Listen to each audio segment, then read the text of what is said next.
नमस्कार साथियों, स्वागत है आप सभी का एक बार फिर से बाल विद्या मंदिर सीनियर सेकेंडरी स्कूल खत्रीपुरा नागौर के ऑनलाइन एजुकेशन प्लेटफॉर्म पर। साथियों, पिछले वीडियो में अपन ने सिंधु घाटी सभ्यता की आर्थिक उपलब्धियों की बात की थी।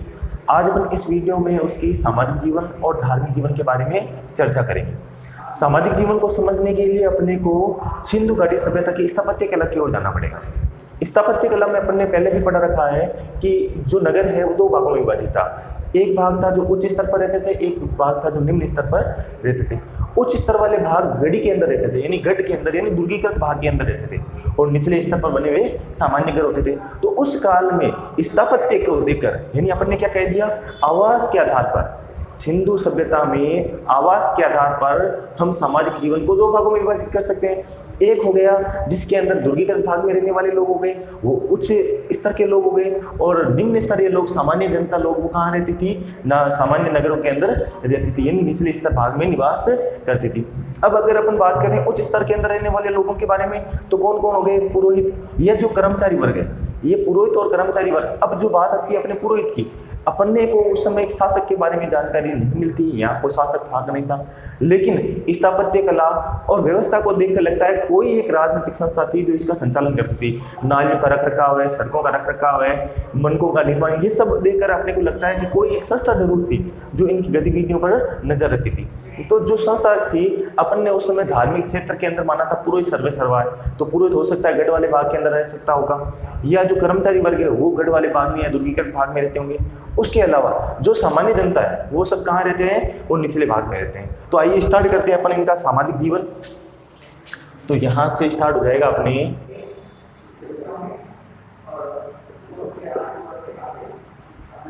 सिंधु सभ्यता का सामाजिक जीवन। अब इस सामाजिक जीवन को अपन किस आधार पर देखेंगे, आवास के आधार पर। आवास के आधार पर अपन ये कह सकते हैं समाज दो वर्गों में विभाजित था। तो अपन स्पष्ट रूप से यहाँ लिख लेते हैं, आवास के आधार पर समाज दो वर्गों में विभाजित था। कौन कौन सा हो गया, एक तो उच्च वर्ग और दूसरा हो जाएगा आपके निम्न वर्ग। उच्च वर्ग कहाँ रहता था, गढ़ी या दुर्गीकृत भाग में निवास। ये जो गढ़ी वाला भाग था, अपन ने देखा था सामान्य भाग से, यानी सामान्य नगर से ऊपर के स्थान पर बसा हुआ था, और जो ये निम्न वर्ग थे, सामान्य निम्न भाग में निवास। ठीक है। और अगर अपन उच्च वर्ग की बात करते हैं तो उच्च वर्ग में कौन कौन से लोग आते हैं, एक तो आएगा आपके पुरोहित और दूसरे आएंगे आपके कर्मचारी। ये पुरोहित और कर्मचारी। कर्मचारी शब्द इस्तेमाल क्यों लिया है, क्योंकि इतनी बड़ी संस्था का देख रेख कर्मचारियों के बिना संभव नहीं है, तो उस काल में कर्मचारी होते होंगे। और सामान्य निवास के अंदर अपन लेंगे एक तो कृषक यानी किसान, श्रमिक और सामान्य जनता।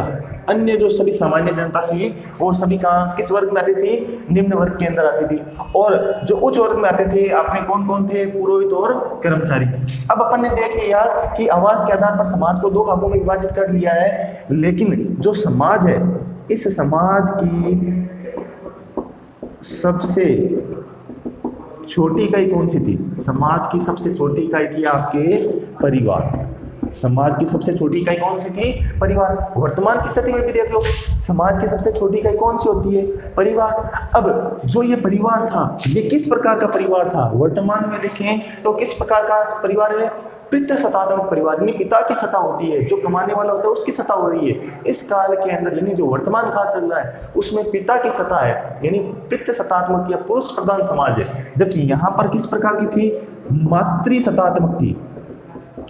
यहाँ पर किस प्रकार की सत्तात्मक थी, मातृसत्तात्मक। अब आप पूछोगे सर आपको कैसे पता चला या हमारे को कैसे पता चलेगा कि मातृसत्तात्मक है कि नहीं, लेकिन अब ध्यान दो, मातृसत्तात्मक अपने को कैसे पता चला, ये याद रखना जो अपनी सारी सिंधु सभ्यता है अपन ने कहीं से पढ़ी नहीं है, ये सारी चीजें अपन ने कोई ना कोई उत्खनन निकले हैं उनसे सोचिए या ये उत्खनन निकला है तो ये होता होगा। उसी प्रकार मातृसत्तात्मक का अपने को कैसे पता चला कि जो नारियों की मूर्ति है, नारियों की मूर्तियां अधिक मात्रा में उत्खनन,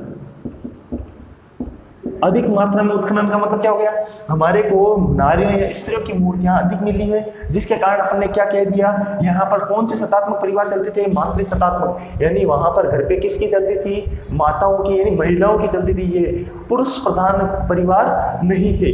मातृसत्तात्मक होने के कारण अपन ने क्या दिया है कि नारियों की मूर्तियां अधिक मिली है। वर्तमान के अंदर भी देख लो, जितने भी शहर के अंदर आपको चौक मिलेंगे, स्थान मिलेंगे, कोई ना कोई पुरुष के मिलेंगे। अनुपात देखना, ये नहीं कि वहां पर महिला का मिला है, अनुपात देखना कि महिला और पुरुष में अनुपात किसका अधिक है, जिसका अनुपात अधिक रहेगा उसकी सत्ता उस समय रहेगी। तो वर्तमान में देखा जाए तो पुरुषों का अनुपात अधिक है तो पुरुष प्रधान हो गया। और पहले जिस इस काल की बात कर रहे हैं अपन, सिंधु सभ्यता के काल की बात कर रहे हैं, उसमें मातृसत्तात्मक परिवार थे। अगर मैं आभूषण की बात करूं, आभूषण, महिला आभूषण, महिला और पुरुष, महिला तो पहनती है, वर्तमान में भी पहन रही है, महिला और पुरुष दोनों आभूषण पहनते थे। महिला और पुरुष दोनों क्या करते थे, आभूषण पहनते थे। आभूषण किसके, देखो आभूषण में अपन ने क्या क्या लिए, मूलतः मन के लिए, आभूषण में क्या लिए, मन के, और मनके के निर्माण के लिए दो स्थान कौन कौन से हैं वापस बताओ, एक तो लोथल और एक है चमुंदड़ू, ये दो स्थान हैं जो मन के निर्माण के लिए प्रसिद्ध है। आभूषण पहनते थे, वर्तमान में महिला और पुरुष आभूषण पहनते हैं, लेकिन पुरुषों के आभूषण क्या हो गए, घट गए। उस काल में महिला और पुरुष दोनों ही आभूषण पहनते थे। आपने रामायण देखी होगी, वर्तमान में लॉकडाउन चल रहा था उस समय आपने दूरदर्शन पर रामायण देखी होगी, उस समय जितने भी पुरुष थे उन सब के वस्त्र वगैरह देखना, आपको लगेगा ये नारियों के यानी स्त्रियों के बराबर आभूषण पहन रहे हैं। तो उस काल में क्या पहनते थे, पुरुष भी आभूषण पहनते थे। एक मुद्रा पर ढोलक बनी हुई मिली है, क्या मिली है, ढोलक। एक मुद्रा पर अपने को ढोलक मिली है। इससे अपन अंदाजा लगा सकते हैं कि ये संगीत प्रेमी भी थे, यानी संगीत का भी प्रचलन था। अपने को कैसे पता चला संगीत का, इनको संगीत में रुचि थी कि नहीं थी, अपन ने क्या देखी, ढोलक, एक मुद्रा पर ढोलक बनी हुई मिली है, तो अपन ने कह दिया इस ढोलक बने हुए कारण अपन ने कह दिया इनको संगीत में भी रुचि होती होगी।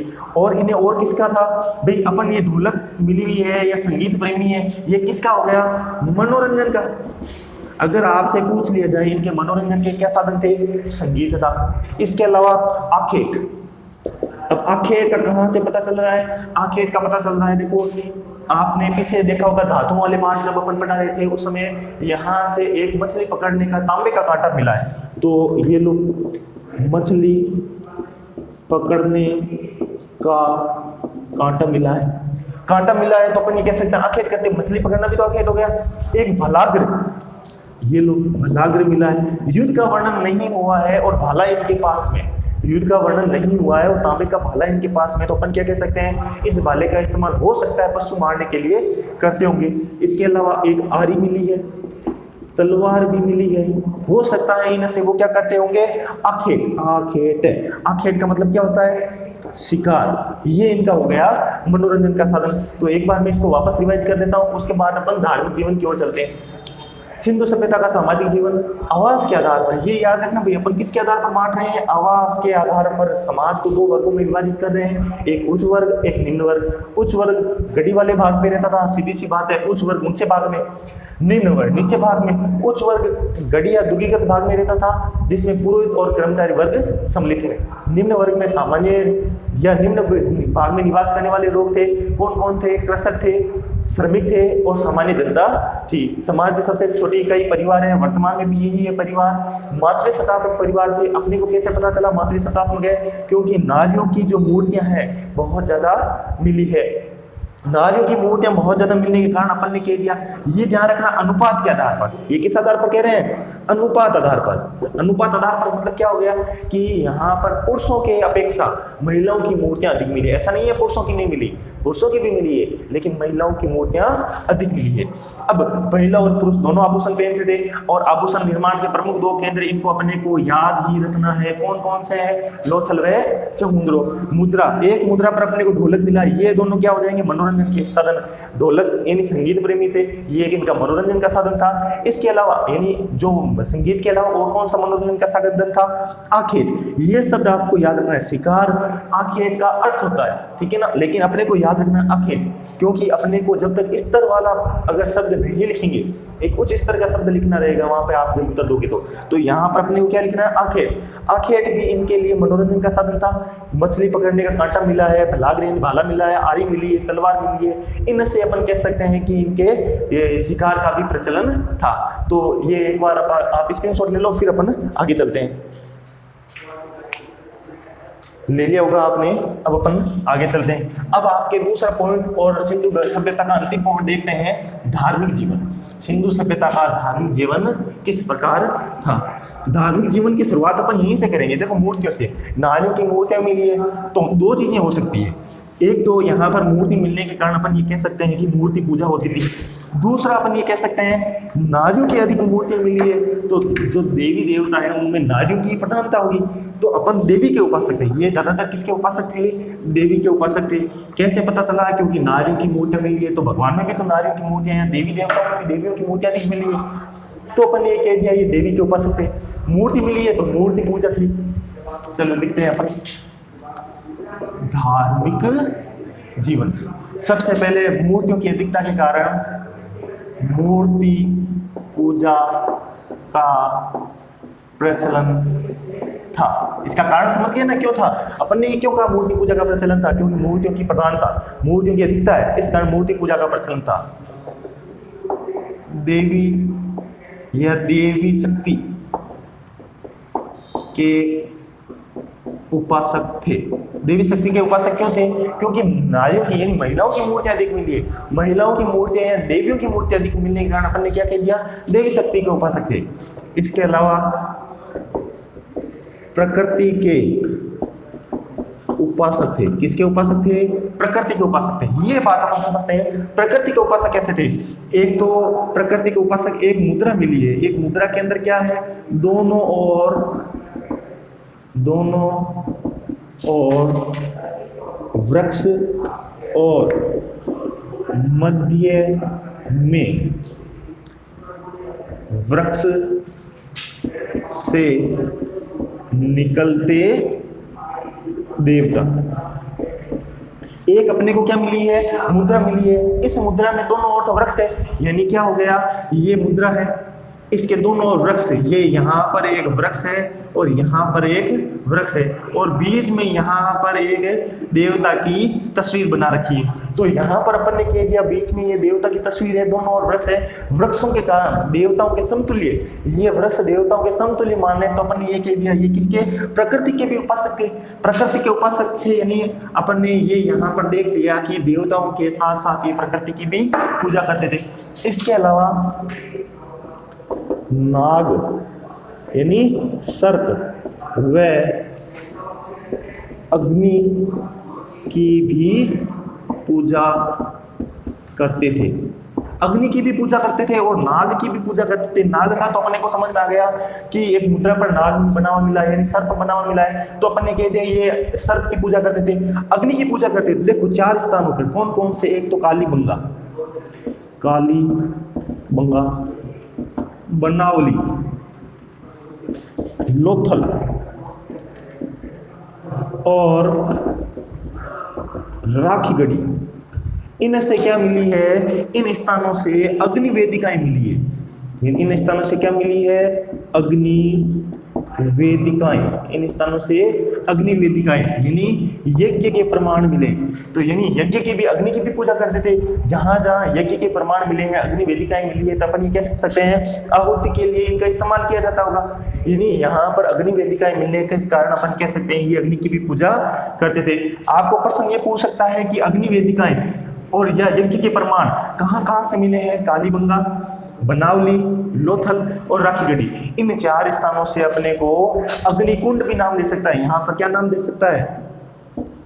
अग्निकुंड, हवन कुंड भी नाम दे सकता है, या अग्नि वेदिकाएं भी नाम दे सकता है, या ये कह सकता है यज्ञ के प्रमाण कहाँ कहाँ से मिले हैं। तो ये चारों स्थान बड़े इंपॉर्टेंट हैं, इनको याद करने।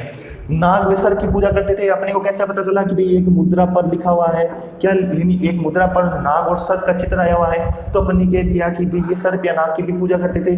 अग्नि वेदिका का एक चित्र बना हुआ आया है, ये अपन ये कह सकते हैं कि अग्नि वेदिकाएं या यज्ञ करते हुए यहाँ पर अग्नि वेदिकाएं मिली है। कहाँ कहाँ से मिली है? कालीबंगा, बनावली, लोथल और राखीगढ़ी से। तो अपन यहाँ कह सकते हैं ये अग्नि की भी पूजा, ये अग्नि के भी उपासक थे। इसके अलावा देखो एक मुद्रा पर यहाँ लिख देता हूँ, एक मुद्रा पर योगी, योगी किसमें? पद्मासन में, पद्मासन में मिला है, पद्मासन में एक योगी मिला है। इस योगी के नीचे यहाँ पर चलो मैं एक मुद्रा ही बना लेता हूँ, आपको अधिक समझ में आ जाएगा। ये जो नीचे वाला भाग है इसमें एक हिरण मिला है, यानी हिरण बना हुआ है, और इधर वाले भाग में एक बाघ व हाथी का, बाघ व हाथी का चित्र मिला है। एक भाग की तरफ भैंसे या भैंस व गेंडे का, भैंस व गेंडे का, इन्हीं से परिचित थे, भैंस, गेंडा, बाघ, हाथी, इनसे ये परिचित है। तो इनका चित्र मिला है, और बीच में क्या मिली है? एक योगी या पद्मासन किए हुए एक व्यक्ति की चित्र मिला है। तो इनसे अपन ने कह दिया हो सकता है ये किस रूप में थे पद्मासन ये योगी? यहाँ पर जानवरों के देवता मान सकते हैं, तो इन्हें किस में माना है? शिव के रूप में, शिव रूप में इनको मान लिया गया कि भाई ये योगी का पद्मासन में जो मिला है व्यक्ति, ये कौन है? भगवान शिव है। इसके अलावा एक और योगी की मूर्ति मिली है, उसके अंदर त्रिमुखी योगी की एक मुद्रा मिली है, इसमें त्रिमुखी योगी का चित्र अंकित किया हुआ है। किसका चित्र अंकित किया हुआ है? त्रिमुखी योगी का चित्र अंकित किया हुआ है। और अगर अपन बात करते हैं कि प्रमुख प्रशासनिक क्षेत्र कौन कौन से थे, तो सिंधु सभ्यता के प्रमुख प्रशासनिक है तो राजनीतिक है, तो वो ही प्रमुख 4 क्षेत्र थे। इनको ध्यान से देखते हैं। सबसे पहला मिला अपने को हड़प्पा, उसके बाद में मिला जो मोहन जोदड़ो, और तीसरा राजस्थान से कालीबंगा, और चौथा जो व्यापारिक स्थल था लोथल। ये 4 प्रमुख प्रशासनिक केंद्र माने जाते थे। कौन कौन से? हड़प्पा, मोहनजोदड़ो, कालीबंगा और लोथल। ये चारों ही इसके प्रमुख प्रशासनिक केंद्र थे। तो धार्मिक जीवन को एक बार अपन वापस रिवाइज कर लेते। मूर्ति पूजा का प्रचलन था। अपने को कैसे पता चला कि मूर्ति पूजा का प्रचलन था? कि भी अपन ने देखा यहाँ पर मूर्तियों की बहुत आयात है। देवी शक्ति के उपासक थे। किस प्रकार पता चला? मूर्तियां जो मिली है उसमें देवियों की मूर्तियां अधिक है। देवी शक्ति के उपासक थे, प्रकृति के उपासक थे। कारण क्या दोगे? एक मुद्रा में दोनों ओर वृक्ष और मध्य में निकलता हुआ एक देवता का चित्र रखा है, इसलिए ये किसके उपासक थे? अपनी कह दिया ये प्रकृति के उपासक थे। इसके अलावा एक नाग यानी सर्प, वे अग्नि की पूजा भी करते थे।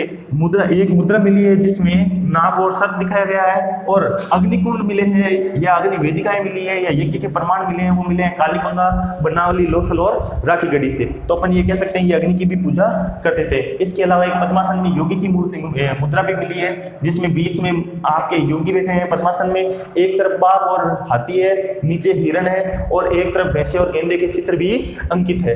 एक जो अपने को मुद्रा और मिली है वो त्रिमुखी योगी के चित्र की अंकन मिली है। इसे अपन ने पशुपति शिव किस रूप में देखा है? पशुपति शिव। यहाँ पर ये ध्यान रखना, एक नाम लिखना भूल गया था, पशुपति, क्योंकि देखो चारों ओर पशु ही पशु है। तो अपने पशुपति शिव का ये रूपण है। किसकी? योगी जो पद्मासन में मिला है वो पशुपति शिव का चित्रण है। इसके बाद में अपन ने देखे थे सिंधु सभ्यता के प्रमुख प्रशासनिक केंद्र। जो प्रशासनिक केंद्र थे उस काल के कौन कौन से थे? हड़प्पा, मोहनजोदड़ो, कालीबंगा और लोथल। इसके अलावा एक यहाँ पर थोड़ा साफ करके लिख देता हूँ, यहाँ से अपने को एक मुद्रा और मिली है। इस मुद्रा में क्या दिखाया गया है? इस मुद्रा में एक नारी के गर्भ से उगता हुआ पौधा दिखाया गया है। एक मुद्रा मिली है, ये बहुत इंपॉर्टेंट है, जिसमें नारी गर्भ से उगते पौधे का अंकन, नारी गर्भ से उगते पौधे का अंकन करते हुए एक मुद्रा मिली है। अब यहां पर क्या है कि इसे क्या दिया गया है? इसको दिया गया है उर्वरकता, उर्वरकता की देवी, या इसका नाम धरती माता यानी पृथ्वी माता। इस उर्वरकता देवी या इसे क्या कहा गया है? पृथ्वी माता भी कहा गया है। वापस ध्यान से सुनो, सिंधु सभ्यता में एक मुद्रा मिली है जिसमें नारी के गर्भ से वे उगते पौधे का अंकन किया गया है। उसे क्या कहा गया है? उर्वरकता की देवी या धरती माता या पृथ्वी माता का नाम दिया गया है। तो ये हो गया आपके धार्मिक जीवन कंप्लीट। अब आपके देखो आज कुछ प्रश्न देता हूँ, ये प्रश्नों के आपको कमेंट करने हैं मेरे को। सबसे पहले तो कालीबंगा को तीसरी राजधानी किसने कहा? कालीबंगा को सिंधु घाटी सभ्यता की तीसरी राजधानी किसने कहा था? और हड़प्पा और मोहनजोदड़ो को जुड़वा पहने किसने कहा था? तो आज अपने ये दो प्रश्न हो गए। इन दोनों प्रश्नों का आप मेरे को कमेंट के माध्यम से उत्तर बताओगे। पहला प्रश्न ध्यान से सुनो, जो अपना कालीबंगा है इसको तीसरी राजधानी किसने कहा था? कालीबंगा को सिंधु घाटी सभ्यता की तीसरी राजधानी किसने कहा था? और दूसरा प्रश्न आ जाएगा, हड़प्पा और मोहनजोदड़ो को जुड़वा पहने किसने कहा था? हड़प्पा और मोहनजोदड़ो को जुड़वा पहने किसने कहा था? तो ये अपना सिंधु घाटी सभ्यता टॉपिक पूरा होता है।